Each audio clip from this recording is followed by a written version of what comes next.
character until now is Nemo. Nemo is a clownfish. He has one small fin, one big fin, and orange and white stripes. I like him because he is funny and brave. Nemo swam onto the tips of the boat and got caught by a diver. He ended up in a fish tank and was very afraid. He got stuck in a tube and his friends had to get him out. Good job. Okay. Very good, Zero. Dory is my the character that I like is Dory. The reason I like Dory because her have a blue body and flat body look very weird. And the fish the kind of fish that Dory are is blue Pacific blue giant fish. I like Dory because she is funny and sometimes get very silly. Dory helped Marlin to finding Nemo. All done. Good job, Kent. Excellent. Let's open to page 30. Can everyone see my screen? So let's open to this page. I'm going to do it on the slides. So time, order words, and those can include first, next, then, meanwhile, last, and finally. So when you say what happened for each picture, make sure you use one of those time order words at the beginning. And you can write these down in your booklets as we go over them now. And then same like the past couple of days, I will send all of the work we do together. I'll send it home so you can double check or you can fill in anything you might have missing from your packet. Okay, so who can tell me what happens in our first picture over here? That Marlin go and tell all the story to Dory and said and want Dory to go find Nemo with him. Okay, and what time order word fits best here? First. We'll say first, Marlin meets Dory and she offers to help him find Nemo. And what do we find out, or what does Marlin find out about Nemo? Sorry, what does Marlin find out about Dory when he first meets her? Jon Snow? Does she remember everything or is she forgetting everything? Forgetting everything. Mm-hmm. So Marlin quickly learns that she's very forgetful and that is going to be important in their travels together. Okay. All right, what about in our next picture here? Minnie, can you tell me using a time order word? Next. Mm-hmm. Marlin and Dory met 3 sharks named Bruce, Anchor, and Chum. Mm-hmm. And what did they get invited to? They get invited to the sharks' party. And what is it actually a party? Promise they don't eat fish. Okay, good job. All right, what about our next picture here? Let's say B. Do you remember what happens in this picture? Can you use a time order word also? Then. Okay, then what happens? Blood. Mm-hmm. Okay, so let's say Dory starts bleeding, and what happens with Bruce? And what does Bruce do? Want to eat Dory. Okay, so it's like Bruce is unable to control himself and wants to eat them. Okay, good job. See, Dino, what happens in the fish tank here? For all the fish see Nemo and greet him to their Nemo got stuck in the I don't know. We'll call it a tube. Nemo gets stuck in a tube. Okay. And what do all the other fish want to do? Help him. They want to help him. The fish want to help him except for who?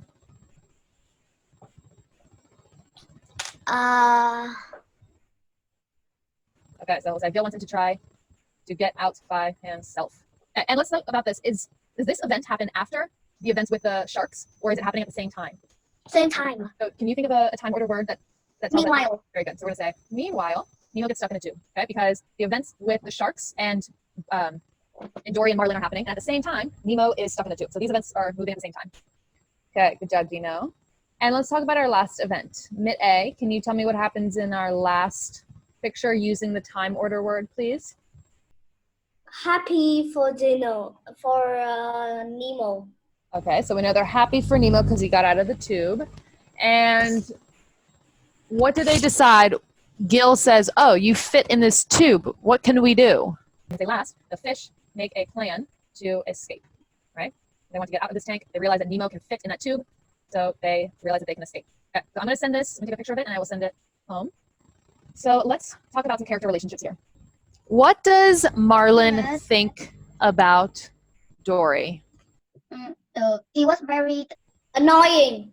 Marlin thinks that Dory is annoying, right? She doesn't stop talking or singing or bothering him always.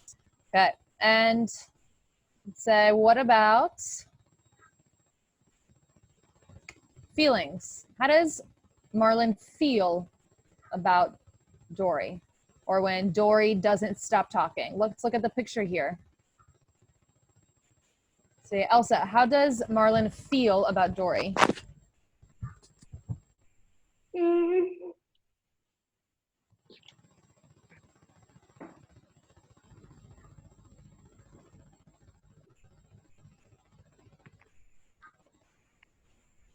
I don't know. Well, let's look at the picture. What does his face look like? Angry. Angry, right? When Dory doesn't stop talking, it makes Marlin feel angry. Okay, and we could say because he thinks that Dory is annoying, he feels annoyed. He's annoyed because Dory is annoying. All right, let's talk about Dory here. What does Dory think when she first meets Marlin?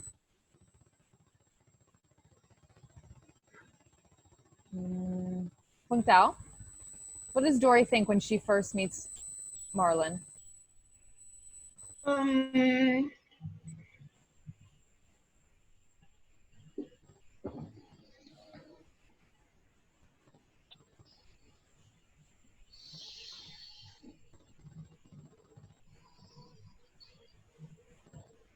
So Marlin keeps getting angry at her and he's annoyed with her. So what is, remember she says, okay, Grumpy Gills. So what does she think about him? She thinks Marlin is grumpy. Yep. They'll say, Marlin is grumpy, but does she want to be his friend? Yes. Okay. So Marlin is grumpy, but she wants to be his friend and help him still. Okay. And how does Dory feel all the time? Bill? How does Dory feeling all the time? Yeah, if I did just again. Bill? Yes. How does Dory feel? What's her normal feeling? She's feeling happy.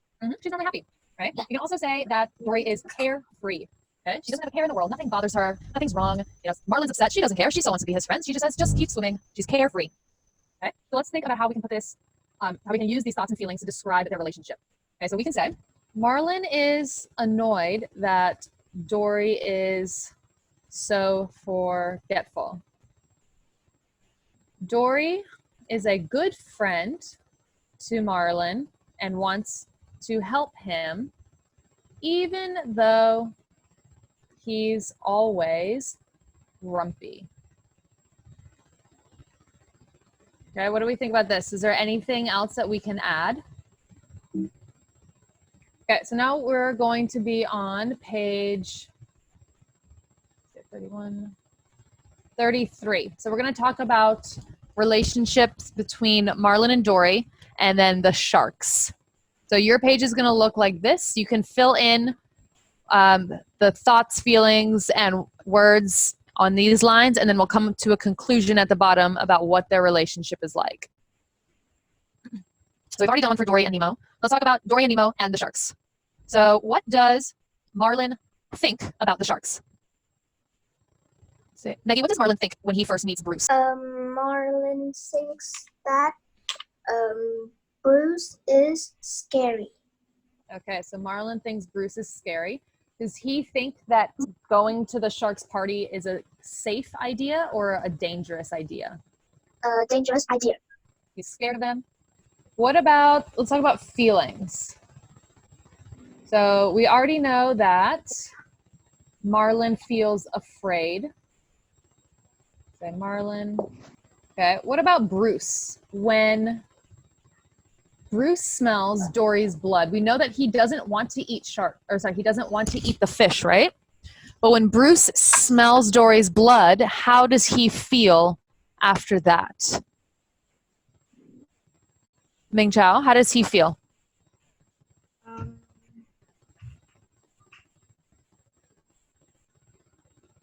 He feels hungry. He feels hungry, okay. So we know he's hungry, but let's talk, remember what we talked about yesterday? When he smells the blood, his eyes change to that black color and he can't control himself. What did we say he felt like? Crazy. Mm-hmm. Does he have any power over the situation? Yes, he's able to stop himself? No. No. We'll say Bruce feels powerless when he smells Dory's blood. So we know he's trying to be a good shark and not eat the fish, but he just can't help himself. Okay. Let's see this. Okay. All right, and let's talk about the things that they say. When Marlin and Dory first go to their meeting, what are they all saying to each other? Jon Snow, what are the sharks saying, or what does Bruce say at the beginning of their meeting? They say no eating fish. Mm-hmm. Do you remember exactly what they said? They said fish are fish are friends, not food. So from that, we know that they are trying to be kind towards the fish.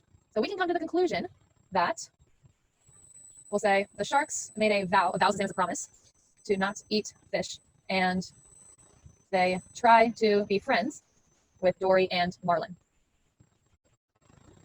So, however, smells Dory's blood, he can't help himself and tries to eat them. So it sounds like a pretty complicated relationship, right? They want the sharks want to be friends with the fish, but something happens and they can't help but want to eat them. Hey, did we miss anything?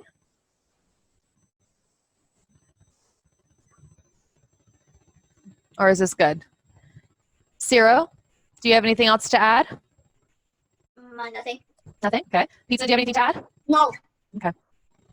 Ling Chi, do you have anything to add? Where did Ling Chi just go? Yeah. Are your headphones plugged in? You don't have headphones. Weren't you wearing headphones yesterday? You need to maybe exit Zoom, leave the meeting, and come and make sure to hit computer audio, okay? All right, we'll try again. Okay. So I'll send this page to you. And then there's a few other characters. So at home, you're going to talk about relationships between Nemo and all of the tank fish. And then again about Nemo and Gil, right? So we have what are they thinking? That's our thought bubble. How are they feeling? You can put in the heart. And what do they say to each other? And these are all clues that tell you what kind of relationship these characters have with each other. Let's talk about comparing and contrasting. We already know that when you compare, you tell how things are similar or the same. When you contrast, you tell how things are different. So we're going to look at some characters in the movie. So we have Nemo and Marlin. We're going to compare those characters to clownfish in the wild. So we're going to read an article together quickly and pick out some things that are similar and pick out some things that are different and fill out our Venn diagram. Do you see any similarities or any differences between clownfish in the wild and Nemo and Marlin? The clown, they're both clownfish. About things that they look like, or maybe some information you already know about clownfish. Orange and the white skin. Okay, so we know that they are orange and white. Ciro? They both have black and white stripes. Okay, we'll say that they are orange, black, and white. Okay. They all have 3 white stripes. Yes, so their coloring is the same. Okay. They both have black eyes. They both have 2 fins. Okay, so we'll say that they look very similar. Okay. Kent, do you have anything else to add before we look at our article? They both breathe under the water. Mm-hmm. Okay, so we can say they both live in the water. So they live in the ocean. So let's look at some more specific details. Clownfish. So we have our picture of our clownfish here. Okay. So it says, best known for being featured in the movies Finding Nemo and Finding Dory, the clownfish has become a popular aquarium pet. Nemo and his dad Marlin are Ocelarius clownfish, also called false clownfish or clown anemone fish. Anemone fish are so named for the sea anemones in which they make their homes. There are 28 species of anemone fish, and they come in many colors, such as pink, red, yellow, black, brown, and multicolored stripes. Does anyone see a similarity or a difference between Nemo and Marlin and real clownfish? Feng Tao, do you see anything?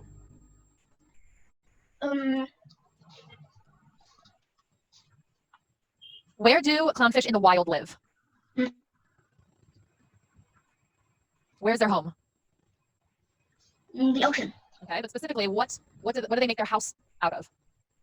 Hello? You see it? Home, clownfish make their home near sea animals, which protect them from predators. Okay, do you see? Where are you reading that? Okay, so we said they're so named for the sea anemones in which they make their homes. And Minnie, where did Nemo and Marlin live in the movie? They live in anemones too. So would we say that this is a similarity or a difference in our fish? James, is this a similarity or a difference? Similarity. Yes. So we can say they both live in sea anemones. Anemones. Okay, good job. All right, so let's look at some other things. So it says here, these social fish live in groups that are led by one dominant female. So let's talk about this here. So these social fish live in groups that are led by a dominant female. You know, in the wild, our clownfish live in groups. What about in the movie? Bill, do Nemo and Marlin live in a group, or do they live by themselves? They live by themselves. Okay, so that'd be a similarity or a difference? A difference. Okay. We'll say clownfish in the wild live in groups, and Nemo and Marlin live alone. Yes. Does anyone have another similarity or another difference? You can also type it into the chat. So when we're going over our booklet, please don't ask me about quizzes or anything other than what we're talking about. So please keep it to questions about the worksheets we're doing. So let's see. Let's see if we can find any more similarities or differences. Okay, clownfish communicate by making popping and clicking noises. Let's talk about this one. Clownfish communicate by making popping and clicking noises. Is this similar or different to the movie? Dino, is this similar or different to the movie? Different. Okay, so how do Nemo and Marlin talk to each other? By English. Okay, so